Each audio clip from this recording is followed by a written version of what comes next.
against Ammanford. You said there was a good crowd there on Saturday, and that's been confirmed, actually. 401 was the attendance on Saturday. That's the highest across all of the third round ties that were played in the Welsh Cup. And say Ammanford bought a few goals as well, and that would have added to the atmosphere. But that's a decent number for a Welsh Cup tie.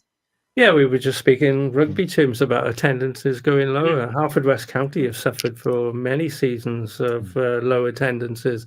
But I have to say this season and partly last season as well, things have certainly picked up, which is, great to see that at Haverfordwest County down the Bridge Meadows, seeing more fans watching Welsh League football, because it is a good standard of football, to be fair. And as Fraser have pointed out, there's a few local boys playing in that team as well now through the academy, and you got Jack Wilson, you got Ben Fawcett, you got Ricky Watts, you got Harry and Daniel John. There's Yori Humphreys. There's a lot of boys to go in support, and they are local boys. A Saturday afternoon, that's good as well when most people are tied up with their own clubs. Yeah, exactly. Yeah, that is good. Back to the league on Sunday for the Bluebirds. That's Connors Key Nomads away. So it's a 2:30 start. They're looking to be beating Connors Key and doing a double over them, actually, wouldn't they? They can get a 3 points there as well. So, that's good stuff. And don't forget as well, the club's documentary, You Can Have It All, following the European matches. That's now available on the club's YouTube channels and social media as well. I love a documentary, so I will be watching that. I love football documentaries in particular. And I enjoyed the Haverfordwest one. It will be quite good to see how it went when they made some of those journeys into far-flung parts of Europe. So that will definitely be worth a watch. There's a good bit, actually, of Tony Pennock doing some footage, talking to the players, going into one of the games, and just always quite interesting to see. So worth a look. Indoor cricket, though, now, and that's in full swing. Fraser, midway through November, which I can't believe. But how are things going in the indoor league? Yeah, I don't think some of our boys can believe it either. But yeah, Division 1 yesterday, first versus second, actually, Neyland versus Lannery. And unfortunately, the gulf between there and the rest is evident there. Our boys made 59, not out, all out, never going to be enough against Neyland. They were past it 65 for 1. Pembroke Dock, 129 for 3. They beat Neyland B, who were 115 for 1. And then the game of the day, actually, probably Hook, 129 for 1. They bowled Pembroke out for 116 to win by 13 runs. And Hook actually going second in the table behind Neyland there. But it is a race for second. Let's be honest about that. And, Division 2 games going on tonight now. Just trying to get the latest scores up here. Well, they haven't been updated. I can see actually. Sorry. Okay. So 1 second. Tenterhooks. This wasn't about in Bobby Charlton's day. That's what I mean.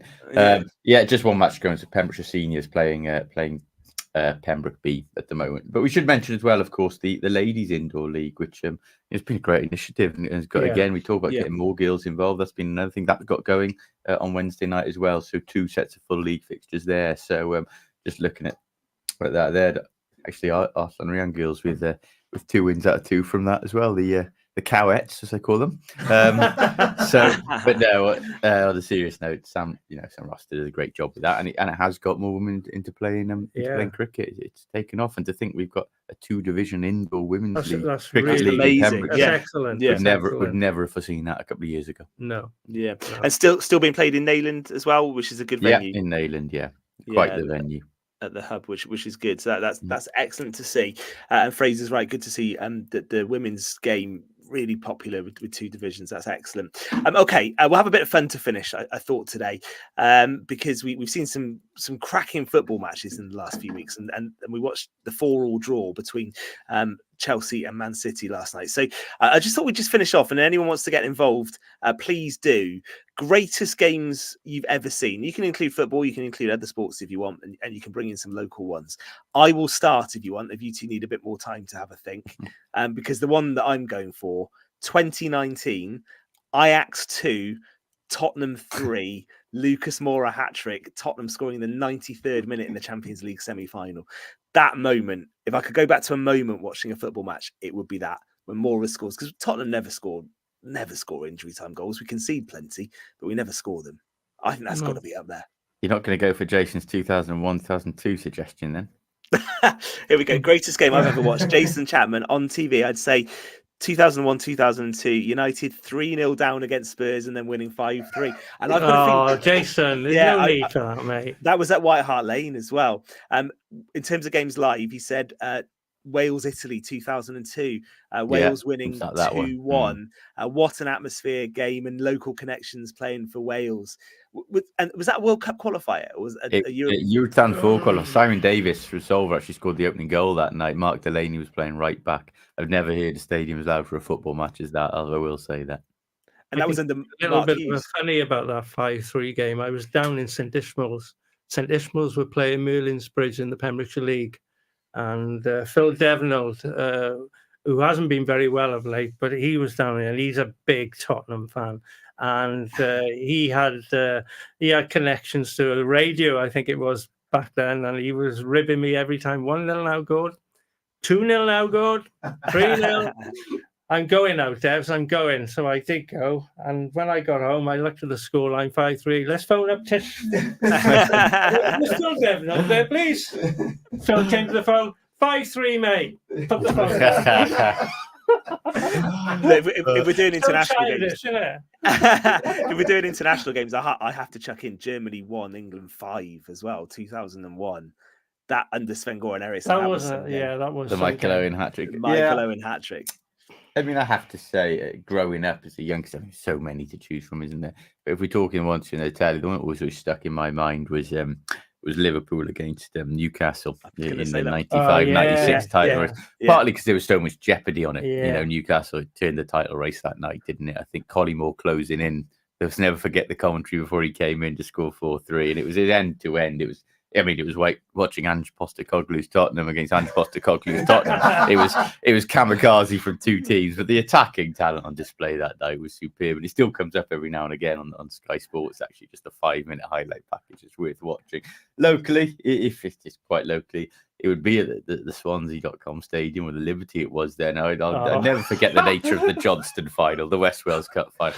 I still can't make sense of that night. Johnston 2-0 down against a team considerably better than them. Let's be honest, Morriston Olympic came back somehow to 2-2, having not been in it for 75, 80 minutes.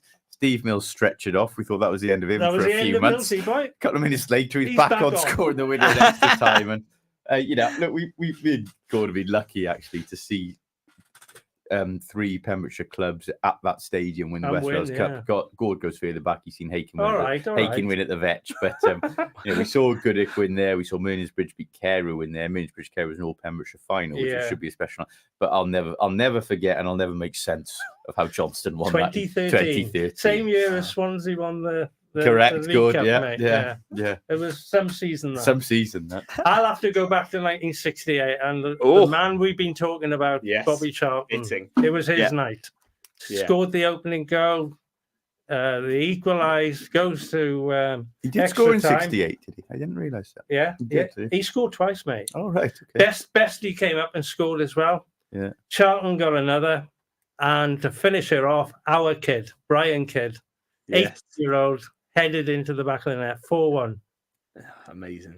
While we're on the subject, I'm a bit funny. I'm going to test scored now because I actually and I thought, as a sports buff, I thought I'd be able to name the vast majority of that United 1968 final winning team. Mate, you're not going to do so that. I was on a football crossword clue, and it said first name David, second name David Sadler, 6 letters. Yeah, Sadler. And I even said to the old boys in the pub, right, who I thought would know, watched it. David, Busby's Babe, never heard of it. David Sadler, I know. Well, too late now, Gordon. Papers in the bin. I think I saw him play actually. I think I saw him play for a Man United Legends team when I was really young. David Sadler. He was a good player in his day. Absolutely right. Some good ones, some really good ones there. I thought, Fraser, you might mention Wales 3, Belgium 1 as well. Wales 3, of course. That was some game that in the Euros. Were you there? Were you there, Fraser, for that? I wasn't out there for that one. No, I was there for the qualifier when we beat Belgium 1-0 in Cardiff. Which was another big night. But it's another Belgian I'll always remember as well, and Gord will too. Not necessarily for the quality of the game, but when Spurs got through Chelsea in the it was then the Liberty in the League Cup semi-final. I mean, Gord actually had hospitality that night, well deserved, of course. And then the ball boy who took out Charlie Morgan. Charlie Morgan, who got Eden Hazard sent off. Yes. What's he got? His own vodka company now. Oh, he's loaded. Yeah. Never forget. Well, judging by his act that night, no wonder he's loaded, mate. Brilliant. Going to be the film star. Superb. That's good memories, isn't it? Yeah. And by the way, Tottenham might not be top of the league. I am though in the fantasy league. I'm not sure that's shown up on my camera, but No, Clever Casuals League. It won't last. It'd be like Spurs. Ben's eight points clear at the top of the table. Reece Jones second, Evan Watts third. We believe he's a Harvard West boy. Yeah. Who plays for the Swans?